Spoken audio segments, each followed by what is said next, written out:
Officer Association. Thank you, folks. Appreciate it. Good afternoon. I appreciate everybody being here. This is a great, great we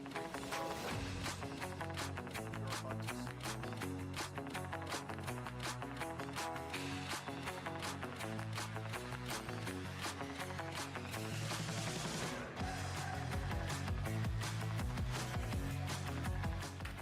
No doubt, no doubt.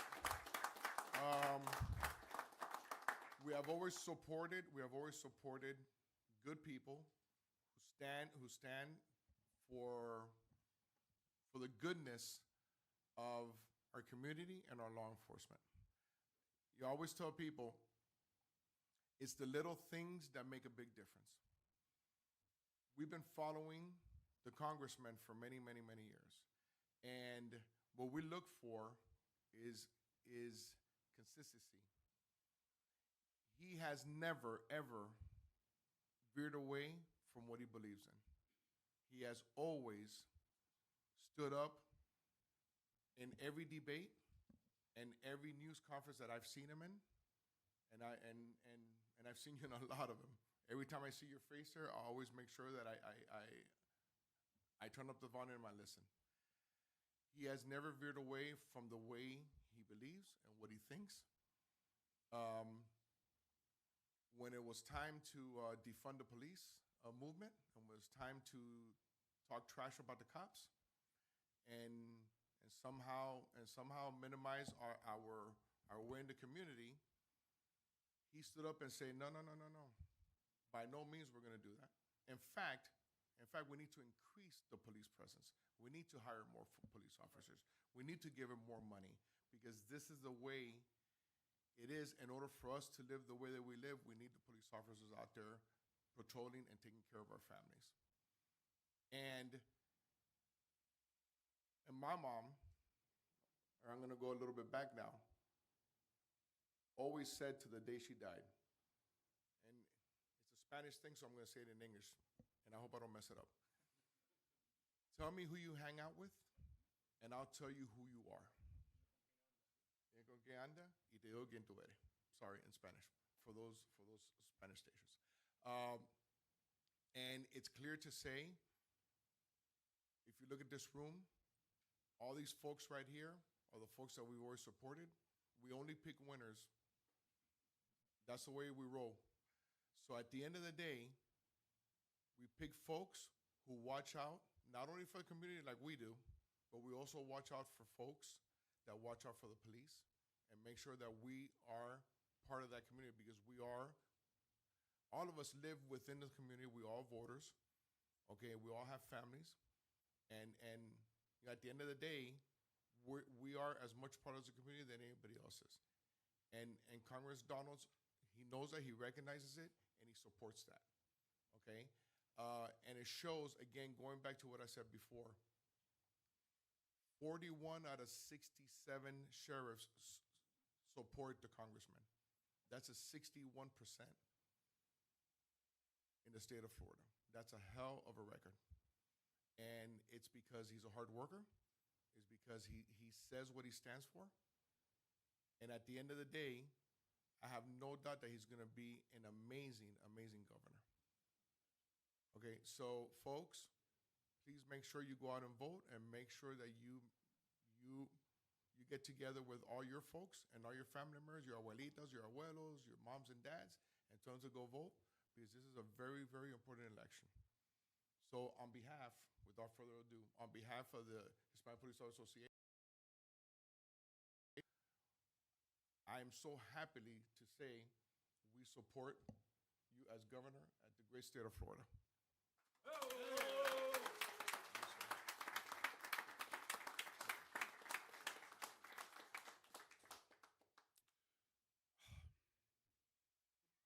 Carlos, thank you.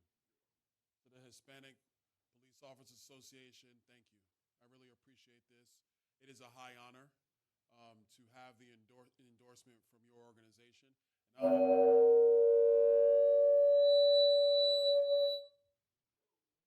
And the show must go on. That's all right. That's all right. You good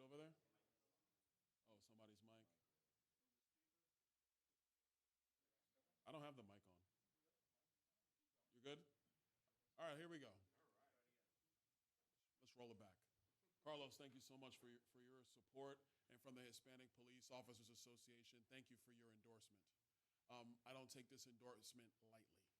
And by the way, Mayor, it's great to be here in Sweetwater. I'm not going to pronounce it the way you pronounce it, but we'll work on it. We'll work on it. How about that? But I do appreciate the endorsement. And by the way, I'm going to come back and play dominoes. I'm coming in here. We're going to do this. We're going to have some fun. You see them? They're playing. Come on. We're going to get you. I look forward to it. We've been very blessed in this campaign. We have support and endorsements, obviously, from President Trump, Senator Rick Scott, members of the congressional delegation, 41 sheriffs, my colleagues in the Florida House, because, even though they serve at the state level and I serve in Washington right now, we're all colleagues. We all work together to make sure that Florida remains the best state in all of America. And so to have all of their support means so much, but I have to be honest. Having the endorsement of the Hispanic Police Officers Association, the men and women every single day to keep these communities safe, is monumental. And I'm very grateful and very appreciative. You talked about your mom. I'm going to talk about mine. My mom, when I was a kid, she always said to me, when you see a police officer, it is yes, sir, no, sir. And you respect what they do because they keep our community safe. I'm originally from Brooklyn, New York, and I went through 3 mayors when I was a kid. We had Ed Koch, and then we had David Dinkins, and things were not good in New York City. And then we had this mayor called Rudy Giuliani. And when Rudy came in, he backed law enforcement. He had them on the beat. They were walking communities all through Brooklyn, where I grew up, and all through New York City, and he cleaned up the city.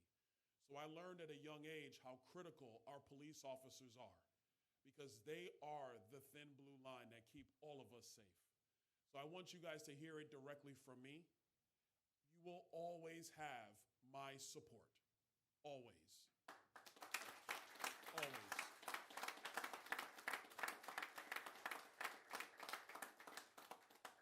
Because without law enforcement, we don't have a growing economy.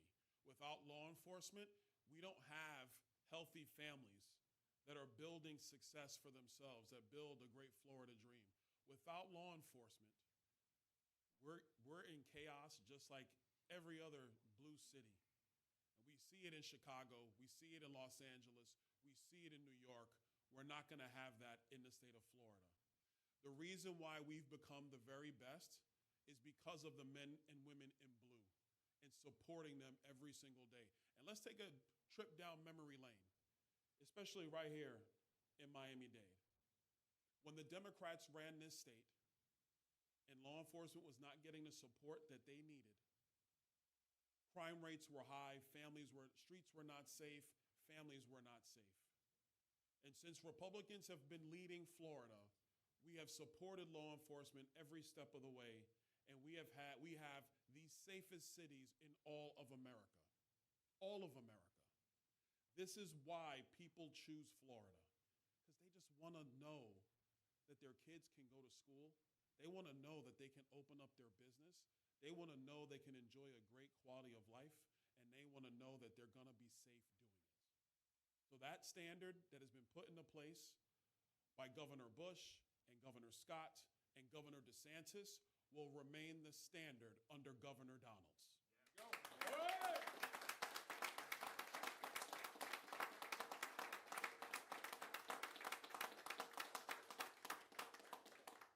So I thank you for your endorsement. I'm very appreciative of it. We got 12 days to go in the Republican primary for governor. Make sure you get out and vote. There's a couple guys over there got the sticker on right now. I had to ask him, I said, you voted? He goes, yeah. I said, who'd you vote for? 71. That's right, 71 on the ballot. Make sure you please get out and vote. It's important to the fabric of our republic. We are a republic. We are the longest standing republic in world history. We just celebrated 250 years as a nation. It always comes down to the people. Like Benjamin Franklin famously said, it's a republic if you can keep it.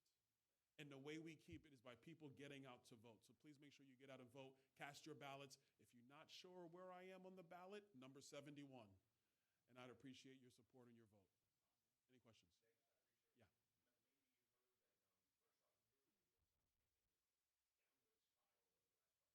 Yeah.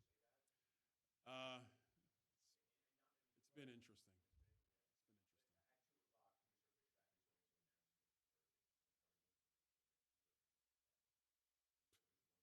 Oogie. Um, I, well, look, I've been very clear. You know, when I was 17, yeah, I was arrested for marijuana possession. Nobody's fault. That was me. Actually, I was 18 years old. When I was 20, I was arrested for theft. Nobody's fault. I pled no contest. I rebuilt my life. 27 years later, here I stand. I don't know what he's going to say. To be honest, I don't really care. We're focused on the people of Florida. We're focused on the next 12 days. And then after that, really the next 89 days now until the general election, because you can do all that stuff, slinging mud and all that. The people of Florida, you know what they care about? Can I afford my insurance? Can I afford my home? Can I continue to build a way of life? Can we manage growth? And can we keep Florida safe? And can we keep Florida beautiful? That's what the people of our state care about. That's what we're focused on. We'll see what he says. Not really paying too much attention, though.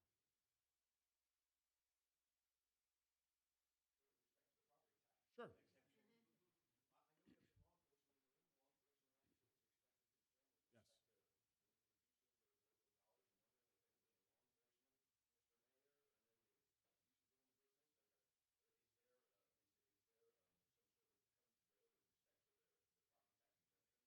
Well, let's start. Well, let's start here. Number one, this is now in the hands of the voters. The voters will decide in November. Whatever the voters do, if the voters pass it, the guys with me here and myself will have a responsibility for implementing that. The number one thing we want to make sure of through that process is that law enforcement and emergency personnel get the resources and the funding that they need, because that is the foundation of every community in Florida. So through that implementing process, we will make sure that they get the resources that they need. If it doesn't pass, we will be using the Tax and Budget Reform Commission next year to study all taxes and fees in Florida, top to bottom. We do want to make sure that seniors on fixed income and young families are getting relief because they need it. We have portability issues in our property tax system that need to be reformed and fixed. So you don't have people who've been in their house for 25 years, 30 years, now feel trapped that if they downsize, their property tax bill is going to skyrocket on them because they went into a new home. So there are real issues that have to be fixed. The voters are going to make a decision on this amendment. Frankly, whether it passes or whether it fails, we're going to be back at it through the Tax and Budget Reform Commission to work with every community around the state. We do still have a goal of eliminating homestead property taxes altogether. We want to make sure that the math works for every community and that it respects every county and every city in our state. Because the other part is, there's a big difference between Miami-Dade County and Levy County. Two counties in our state, very different economic footprints.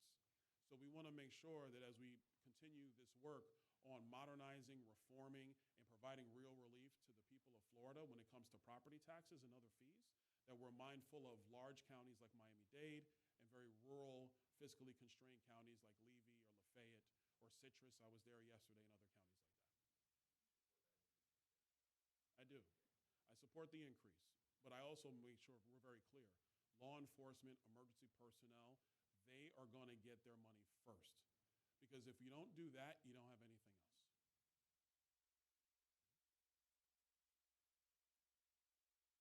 All right. Thanks, guys. Sure, sure.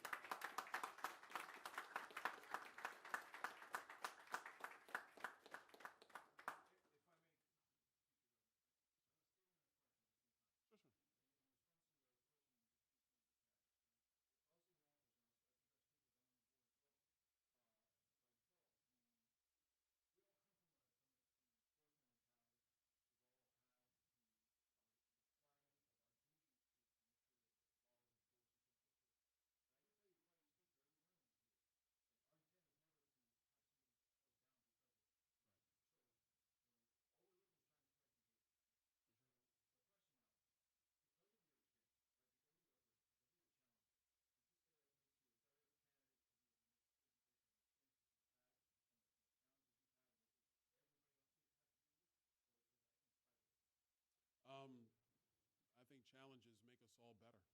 I really do. Look, man, I've hit bottom in life. I have. I was very young, made a lot of stupid decisions when I was young. You learn from that. You learn to be a better man. You learn to be a father. You learn to be a leader in your home before you can even learn to be the leader of a state. I had to go through that maturation process. Then I had to learn how to be a leader in my community. I was a youth leader in my church. I coached youth sports. And then I had to learn how to be a leader as a freshman when I was in the Florida House and work on issues and work with my colleagues to get that stuff done. And then I had to learn how to be a leader on Capitol Hill.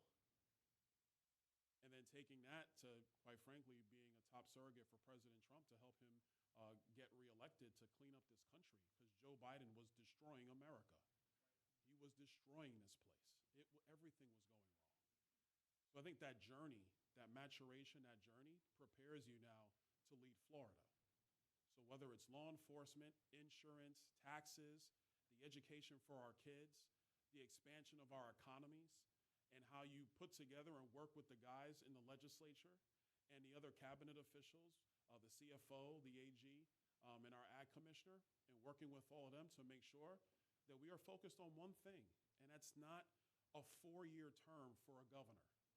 We are focused on the future of our state and making sure that the policies and the foundations are rock solid so that young kids like me who are growing up in Florida today, like their sons, my sons are 22, 18, and 15, that they have an opportunity to build that dream for themselves here in our state. I say it all the time. How I know we did a good job is that when I'm 77, 30 years into the future, and I'm still coming back here to play dominoes and clean up, that this state is still number one. That's the mission. That's the goal. Right.